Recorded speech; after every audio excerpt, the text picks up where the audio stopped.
Hey, what's up guys, it's DarkArmedDuelist, and today we're going to be doing a Phantom Knight deck profile. So I'm really excited to show you guys this deck, because you guys have been requesting this one down in the comment section a lot recently because of the last list, where we got E-Telly back to 2, which really helps out with the consistency of the deck. Being able to special summon additional level 3s to your side of the field that are psychic monsters just helps out this deck so much. So without further ado guys, don't forget to like, comment, subscribe, hit the bell in there so you can become part of the notification squad, and definitely check out the Patreon down in the description below for all those awesome rewards, like getting your name description in a single video, getting a signed cards in the mail, and even getting to request a deck profile every single month to your patron along with test stands. So without further ado, let's get straight on into this. So first off, we're going to be playing 3 copies of the Phantom Knights of Torn Scales. This card is one of the best cards in the entire deck, being a walking foolish burial because it has the ability to discard a card and send a Phantom Knights card from your deck to the graveyard. And it also has the ability that while this card is in the graveyard, if another Phantom Knight card is banished while this card's in the graveyard, you can special summon this card but banish it when it leaves the field. And you can only use each effect of this card once per turn, but this card is just too good not to include it as a 3-of in this deck. We then play 3 copies of the Phantom Knights of Silent Boots. If you control another Phantom Knight, you can special summon this card from your field, and if it's in the graveyard, you can banish it to search another Phantom Knight spell or trap from your deck to your hand, which is really good for this deck for the consistency. We then play 2 copies of the Phantom Knight of Ancient Cloak. This card has a really good field effect that when you control it on your side of the field in attack position, you can target another dark monster, switch this card to defense position, and that dark monster gains 800 attack defense, which can help you get over your opponent's monsters. But it also has a really good graveyard effect that you can banish from the graveyard to add the Phantom Knights card from your deck to your hand. Now keep in mind it says the Phantom Knight, so you can't add cards like Fog Blade with this card because it doesn't say the at the beginning. It just says Fog Blade or Phantom Knight's Fog Blade, so keep that in mind as you play this deck. We then play a single copy of Ragged Gloves. You can banish this card from the graveyard to send another Phantom Knight card from your deck to the grave, and if a monster is used to XZ summon a dark monster, if you use this card to XZ summon any dark monster, that dark monster gains 1,000 additional attack points, which is really good.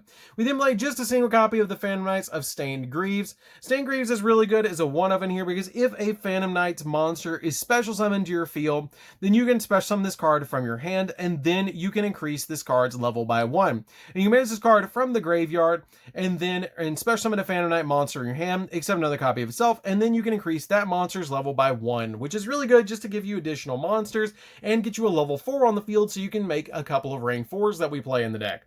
We then play 2 copies of Kagemusha Knight, which this card might as well be a Phantom Knight card. This was like the original Phantom Knight, but what this card does is when you normal summon a level 3 monster, you can special summon this card from your hand, but it can't be used as a material for a synchro summon, which is totally fine because we're never going to use it for a synchro summon anyways in this deck. We then play 3 copies of Tour Guide of the Underworld, which is arguably the best normal summon in this entire deck because it has the ability that when this card is normal summon, you get to special summon a level 3 Fiend monster from your hand or deck, which is really good to get you into some rank 3 plays. For the Tour Guide targets, we're playing a single copy of Seer. Seer has the ability that when this card is sent to the graveyard, you get to target a Burning Abyss monster in the graveyard and special summon that card. A single copy of Graph, that if this card is sent to the graveyard, you get to special summon a Burning Abyss monster back from the graveyard to your side of the field. Now keep in mind, Tour Guide does negate the effects of these cards destroying themselves if you control another monster that is not a Burning Abyss card, so keep that in mind as you play this deck. We then play for the other target. I've started to tech in a single copy of Sangan. Sangan is a really good card in this deck because it has the ability, if this card is sent from the field to the graveyard, you get to add 1 monster with 1500 or less attack from your deck to your hand, but you cannot activate cards or effects with the same name for the rest of the turn. But the really cool thing about this card is you can add hand traps from deck to hand because they have 0 attack points. You can add literally any of your Phantom Knight cards because they have 0 or they have lower than 1500 attack, and you can add additional Tour Guides from your deck to your hand to give you additional play. So this card's really good in the deck just as a 1-of, as a tech card to give you additional searches, which is why I play it as a 1-of. We then play a single copy of of Danger Tsuchinoko or Danger Noodle.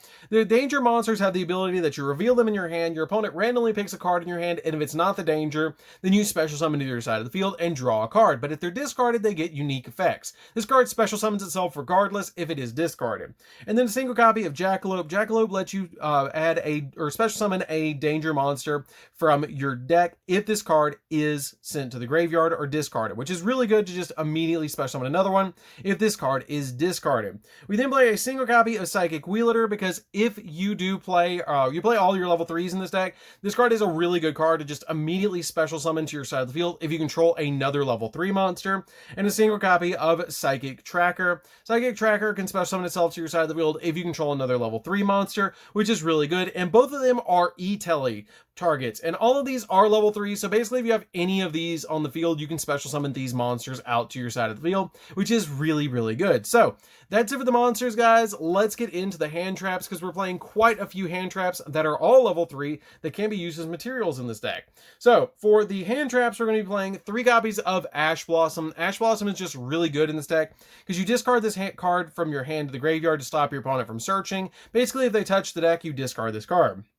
We play 2 copies of Ghost Bell. Ghost Bell has the ability to basically, if your opponent touches the graveyard, you can discard to stop them. And then I play my own personal attack in this deck, which is 2 copies of Ghost Ogre. Ghost Ogre, the reason I play this card as a 2 in here is because of E-Telly. E-Telly with this card is insane, which is why I think this card is a great 2 and it has the ability that during either player's turn, when a monster effect is activated, then or a spell or trap card is activated, then you can send this card from your field or graveyard or field or hand to the graveyard to be able to stop that card's effect. So you can actually, midway through your opponent's turn, if you have an E-Telly set, you can just immediately activate it and then grab your copy of Ghost Ogre to basically have a turn interruption with this card. So which is why I play it as a 2 in here, and it's a really good card as well just to draw into to stop your opponent and pop a card.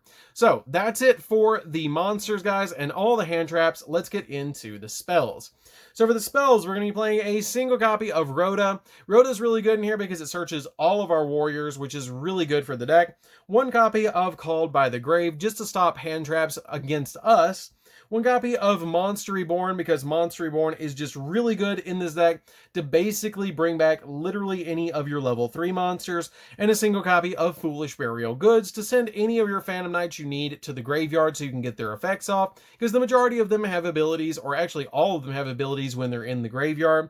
And then 2 copies of Emergency Teleport to round out the spells. The Emergency Teleports are really good because they let you special summon out any of your psychic monsters from the deck, like your copies of your Ghost Ogre and your copies of your Psychic Tracer and Wielder. These are really, really good in the deck. So that's it for the spells, guys. We don't play that many spells in this deck, just 6 in the entire deck. So let's get into the traps. So for the traps, we're playing a single copy of the Phantom Knights of Shade Brigandine. This card can be activated if you don't control a trap in the graveyard. You can set this card and activate it the same turn it was set. And it's a really good card because it special summons itself as a level 4 with 0 attack and 300 defense, which is really good to help you go into rank 4 plays and use it as link material. Play a single copy of the Phantom Knight's Sword. I play a single copy of Sword because it has the ability that you get to target a face-up monster on the field and it gains 800 attack. And also, if the targeted monster would be destroy a battle or by card effect, you can destroy this card instead. And when this card leaves the field, or when the monster leaves the field, destroy this card. You can banish this card from the graveyard to target the Phantom Knight monster in the graveyard and special summon it, but banish it when it leaves the field, which is really good because all of your all of your Phantom Knight traps, except for Shade Brigandine, are basically Monster Reborns, which the other 3 we're playing is 3 copies of Fogblade. Fogblade is basically Fiendish Chain, if you guys remember that card. What this card does is you activate it, target an effect monster on the field, negate that face-up monster's effects, and that face-up monster cannot be targeted for an attack. And if the monster leaves the field, you destroy this card. And it also has the ability that basically you can banish this card from the graveyard to bring back a copy of the Phantom Knight monster and bring it back to your side of the field, which is really good because these are basically additional Monster Reborn. So that's it for the main deck, guys. Let's get into the extra deck. So for the extra deck, we're playing 2 copies of the Phantom Knight of Breaksword. This card is really, really good. You get to target a card on your field and a card on your opponent's field and destroy them. And if this card is destroyed, then you basically get to special summon back 2 of your Phantom Knight monsters with the same level from your graveyard and then increase their level by 1, making them both level 4s to go into some rank 4s that we play in the deck. We then play 2 copies of Loflin the Sea Dragon. Loflin the Sea Dragon lets you detach a material from this card, target a banished level 4 or lower monster, and special summon that monster back to your side of the field, which is really good because we're constantly banishing our Phantom Knights for effects. 1 copy of Raider's Knight. Raider's Knight is the rank 4 that we're going to be summoning all the time in this deck, because basically you detach a material from this card, and then you summon out your copy of Arc Rebellion and basically win the game, because this card can Cold Wave the field and gain the attack points of every single other monster on the field, and negates every other card on the field that's face up. This card can get absolutely humongous and is a really good boss monster for the deck. We're then playing a single copy of Utopic Future because we're going to be using it to go into our copy of the F-Zero. This card is really good in the deck and a really fantastic boss monster for this particular build, because basically this card takes any 2 monsters that have a rank and that are not number monsters. But basically what you do is you make this card first by using a copy of Breaksword and Loflin the Sea Dragon, or 2 copies of Breaksword or 2 copies of Loflin the Sea Dragon. And then once you summon out the copy of F-Zero, you immediately summon out the copy of Utopic Draco Future, and it negates spells and negates monster effects, and it has the ability also that once per turn, when your opponent activates a monster effect, quick effect, you detach a material from this card, negate the activation. If that monster is on the field, you can gain control of that monster, which is a really good effect to just take your opponent's boss monster away from them. We play a single copy of Double A Zeus. Double A Zeus is a really good card in XZ-based decks, which is fantastic for this particular deck because it can basically board wipe, and basically if any of your monsters battle, it has the ability to board or be able to special summon itself for free, which is really good, which gives you a board wipe.